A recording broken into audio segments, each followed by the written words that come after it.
Before we go into Super Sport, let's talk about the triple engine.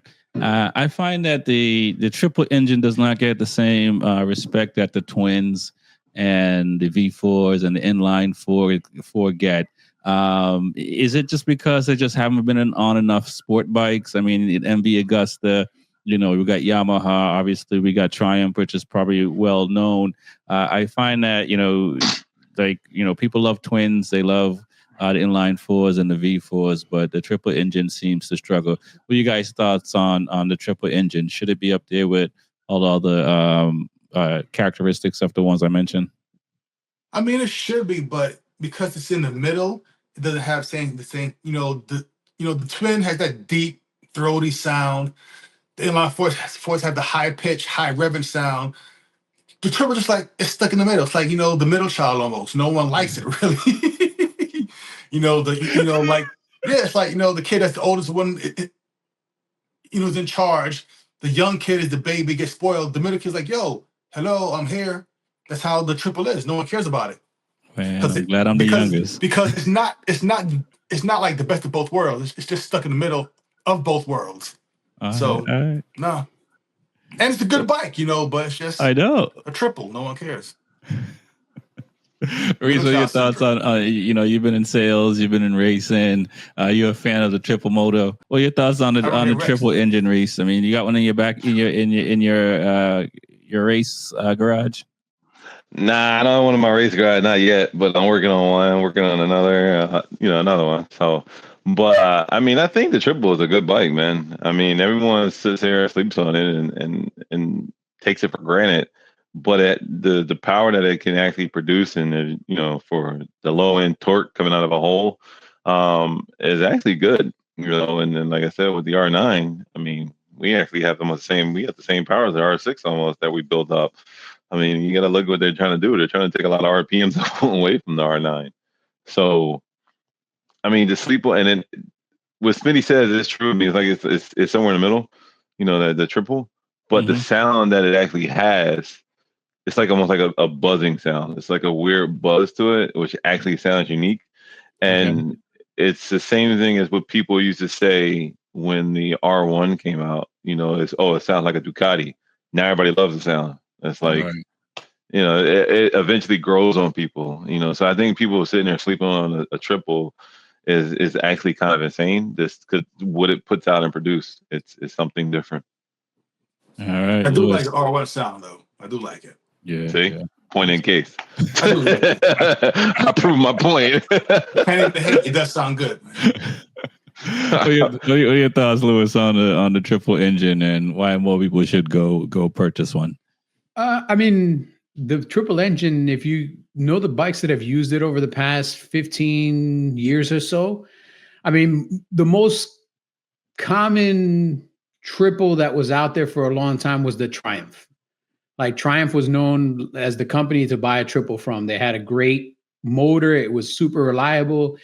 It produced really clean power, good torque. Like it had all the positives of a V twin and none of the negatives. And it had a lot of the positive of inline four and none of the negatives. The biggest drawback of the triple was it kind of had a cap on horsepower for a long time. Like it could only produce so much. Yeah. Without going to a bigger CC motor or going, I think the Tiger triple or something was like 1200 CCs. Like you really needed to bore it out to try to get power. But now they can build a lot of power out of a triple, like an 800 CC triple can, produce 130 plus horsepower. And right now in Moto 2, all the motors are triples and you see that the bikes are fast, man. I mean, everybody says that the bikes are way better than when they had the CBR 600 RR inline four, when Honda was producing the motors for Moto 2. So I think it's just a matter that not enough people have been introduced to a triple, and now they're kind of being introduced to a triple, and some of them are adopting it, and some of them are just fighting against it because they only want a 4-cylinder or they only want a V-twin. They kind of want to stay away from like this weird 3-cylinder thing, but it's a clean motor. It creates great torque. It's very linear power. It doesn't destroy rear tires as much as like a twin does, because twins put down a lot of torque, so they tear up rear tires. I think as more people get used to them, as more manufacturers build them, and they build them the right way. Like you can't just build a triple without good power, without good power output, without linear torque. If you build the right triple, it'll sell. But if you build the wrong triple or you build the right triple and put it in the wrong bike, it doesn't help the bike and it doesn't help the motor because people are just going to assume because the bike sucks, well, the motor sucks. And it could just be that the bike sucks. Like the bike is just not a well-built bike, doesn't have the right components, doesn't have a strong triple tree, doesn't have good forks, doesn't have good brakes, whatever it is. And now all of a sudden, because this motor is in that bike, everything sucks. It's not just the motor. True. I hear that. I want one. I'm gonna get one. You want one? Not yet. I mean, I had 3 KTM's. I called it my closest thing to a triple, but the single cylinders. Michael Ruben Rinaldi leaving World Superbike full time. Agata is going back to Supersport where he's won 2 titles. This is a part of motorcycle racing. Obviously, we saw Ray, but Ray's career is completely different than these other guys, obviously, with the 6 world titles and stuff like that. Ronaldo was nice on the Ducati for a while. I mean, he had, Davis as his teammate, and Davis was on fire. And unfortunately, he's had some really, I don't want to sit here and say he has some really tough teammates that can really ride. So he never got a chance to really shine the way he did. And, after, the Reddins and the Batistas and all these guys came over from MotoGP, he kind of just got pushed out of the Ducati brand and he tried other brands, but I think he just, struggled like a lot of these other riders. What are you guys' thoughts on Agata going back to World Superbike, not getting a ride or maybe not getting a ride that, seemed to make sense because we saw Schultz go back to Supersport here in the US, instead of trying to get into a Superbike seat that may have cost him more than he might have won. But what are you guys' thoughts on Rinaldi, which was he's a nice rider. I don't remember if he won a Supersport or not. I got to look that up. What are your thoughts, Smitty? I'm not sure, but sometimes you just got to keep a job. Riding is a sport that's cutthroat and it's all about seats. You got 20 riders and 15 seats. Like playing what's that game called? Musical chairs. Sometimes the seats not there, so you got to go down a class, ride for like a year or 2, show that you still got it, and then hopefully move back up. So I think Scopes is something we talked about like a little bit. We'll probably be back into a bike next year. So, but we'll see. But as terms of Agata and Rinaldi, yeah, I think you should be sport for like a year or 2 because just to take the stress off, go down, ride, just earn some money, and just show that, hey, I can still ride a bike, So wait for that seat to open back up. Yeah. What are your thoughts? Cheers, Yeah. I mean, my thought is the same thing. I mean, to answer Smitty, Sculpt is in a Superbike next year. But to not give too much insight of certain things, there's always things that fans don't see. There's more things behind the scenes, as Lou would know, where it comes down to contracts, it comes down to money, it comes down to certain scenarios. If I go to Superbike, what am I going to do? Or am I going to have a 1-year deal and then be out? Or versus stay in Superbike and have a longer term career and go here and then maybe move to Superbike to have a longer term there. So we don't know what was going on behind the scenes. Like there was things going on with Scopes that made him, the first year, of course, he went down to Supersport, but there was other things that played into his second year, to where he had to take care of certain things. But I think, people going down to Supersport, it's just like Smitty says, it's just to keep a job. And then, when you show that you still got certain things, yeah, you can move back up or seats open up. You slot right in there and then you kind of stay. Yeah. Look at Lorenzo Baltazar. He's coming. Maybe he took his seat. He's coming back next year. Right. He was in Moto E. Right. So I mean, there's a lot of things that go on behind the scenes and a lot of things that goes on that that will make you drop down. Is it a smarter decision? Maybe. For you, maybe it's a smarter decision that we just don't know about. We will never know the insides unless you are on the inside. Like there were things I know about that that work with Schultz. Those things that are there. It's classified. It ain't in my paycheck to say. No doubt. Louis, what are your thoughts, man? Ronaldo, and which is a bigger deal, I think, because he's leaving full-time, leaving World Supersport or the Superbike paddock, where at least Aguilar may get a chance. But he's a double world title, so champion. So it's kind of hard that he can't find a job. I mean, there's only so many seats. The World Superbike is having similar issues with our own Superbike here, where the grid isn't packed with 27 or 28 bikes. There's minimum amount of seats. There's minimum amount of seats that go the entire year. I mean, even Scott Redding started the year in World Superbike and ended the year in BSB because the team was pretty much running out of money. If he can't find a quality ride, then as a competitor, do you want to just ride around in 20th and maybe hurt your stock because you're not on a great bike and people see you struggling to stay in the top 20? Or are you better off taking a step back, maybe taking a job as a test rider or riding in a regional championship? Because, I mean, he's been in CEV, he's been in the European Championship. Like, it's not like he can't find a ride. He's just taking this step back and seeing maybe what opens up next year, because he's not an old guy. I mean, he's barely in his 30s. I think he just turned 31, or he's about to turn 31. Like, he's not an old guy. He's still got a lot of racing with him. He's still a quality rider. It's not like he forgot how to ride. He's just had some missed opportunities with the teams he's been on, with the bike, with the equipment, with this, with that. He did have a couple of crashes, missed some races.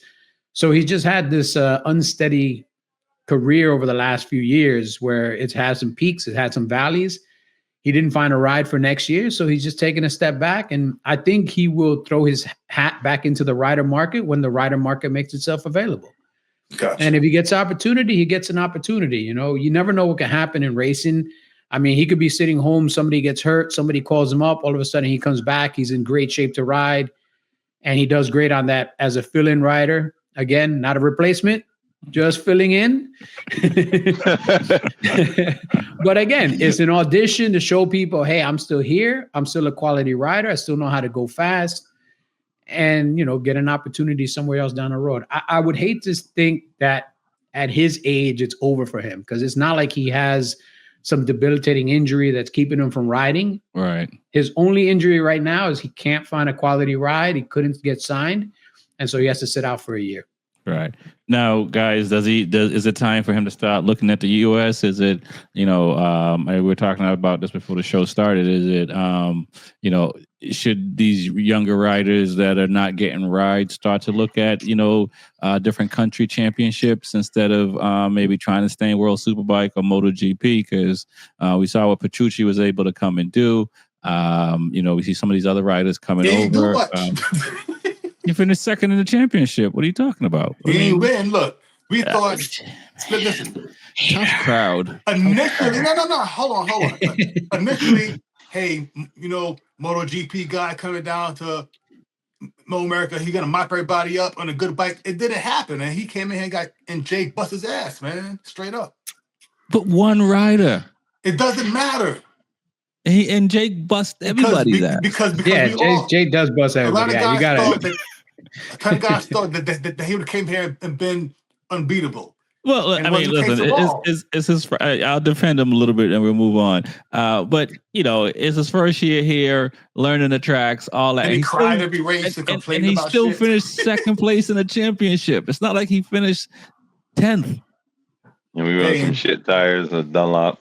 I mean, like it's that's pretty impressive to finish, second in the championship for your first year. And I mean, Redden did better at BSB because he won a champion. But okay, man, off with his head, Smitty, right?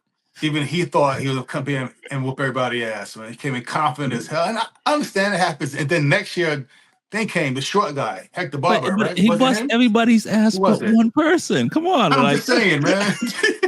It's like it's not like he was all right. The Europeans think over here's a joke, and it's not a joke, man. That's all I'm saying. Fair enough. I didn't get That's that. My only point. Reese, you were there. But is it accurate what Smitty's saying that Petrucci was over here whistling at all our women? I mean, it's the same thing if we go over there. You know what I mean? It's learn a different track, learn a different, the style of racing, and then Lewis knows the biggest factor is the tires. That's a big factor. The tires is a big factor. A lot of people don't understand that. They're coming from top-notch quality Pirellis, and we're coming to bowling ball Dunlops. So I mean, we'll see what the new spec has, but that plays a factor in your setup with the bike. That does. Bobby told y'all, riding from the Pirellis to the Dunlops, he was just like, "Yo, this complete night and day. It is a complete night and day game." He test rode the Pirellis, and he was like, "Yo, can we get these? Like, use these over here?" And so it's a whole nother game, and you got to come over here and learn this track, learn a style of riding. Then you're trying to get the crew, learn the crew, then the different bike, the different setup, the different gearing, and it's a whole nother game, man. All right, so okay, Lewis. I mean, we Lewis like trying to come into my world playing basketball. I'm gonna bust his ass. If I come in second, I still did as good as Petrucci. Listen, I know that's the first loser, but come on, man, that check is still the second biggest. Yep. They did Nelly say it too. Nobody remembers. And speaking of checks, this is a big thing to think about when guys from Europe want to come to the U.S. We don't have the deepest pockets in the world here. The pockets here are a little bit shallower. They don't go as deep. They don't have as much green. Whereas, the guys that are currently in World Superbike and these other world-class championships, they're used to getting checks that are pretty decent. They're used to getting their expenses of travel getting paid for. They're used to a lot of things. And when you come to the U.S., what will it take you as a top rider? And I'm not saying like a Valentino Rossi, because if all the teams in the paddock got all their checks together, I don't think they could get Valentino Rossi to come here and race here for one season. But like a Danilo Petrucci, how much do you think it actually took between Ducati and his team to pay him to justify him coming here to race for a year? He got a Gillette razor deal, didn't he? Well, he didn't use it because he's heavy as shit. But I'm saying he should have got a Manscaped deal. He would have made bank on that. What are the numbers looking like roughly for to get a rider like that? Roughly, they got to have the opportunity to walk away with $500,000. Like walk away with $500,000, because you got to justify living here for, like I said earlier, 8 months out of the year, because you got to come here, you got to stay here, you got to test here, you got to ride here, you got to test here, everything you got to do is here. So for 8 or 9 months, you got to uproot yourself and maybe your family, or you come by yourself, you leave your wife and your kids over there, and you got to travel back and forth a couple of times a month. You got housing expenses, you got this, you got that. And what a lot of people don't realize is a lot of the races in the US, they're considered independent contractors. So you're not an employee, you're an independent contractor. You get paid as an independent contractor, which means the companies that are paying you aren't paying for your health insurance. So now you got to cover that expense. The companies that are paying for you aren't necessarily paying for your flight and your travel. You got to pay that expense. They might not be paying for your hotel. You got to pay that expense. So if you don't have the right contract, that $400,000 after taxes, especially if you're based here in the US and you live in California, that $400,000 right off the bat is not $400,000. It's about $200,000, maybe about $180,000. Doesn't weigh the same. And that $180,000, now you take away food, travel, expenses, housing, blah, blah, blah, blah, blah. That 180 just became like 110. So unless you got a good contingency package to get you back up over, like at $400,000, is it even worth to come to the US and race a season? Right. For us, for me and you give me $400,000, man, you'll have to pay me another $300 to get off the track. For these guys that are doing this full time, to come here for $400,000 and walk away with maybe $180,000, like I'd rather stay in Europe and race in one of their regional championships. I can make the same amount of money and I don't have to travel halfway across the world. Gotcha. Learn new tracks, ride on shittier tires, be in a paddock that is not bringing me more opportunities. Man, You know, it's numbers, gonna yo. be, yeah, it's going to be tough to get Calculator some doesn't riders. lie. But you know, I mean, obviously, we see Bradley Smith, Lois Baz, and we've seen other riders come through. So it seems like some teams are able to get one or two people to come over, but not a lot. Right. I know we can keep going on that topic a little bit longer, but we have to get out of here.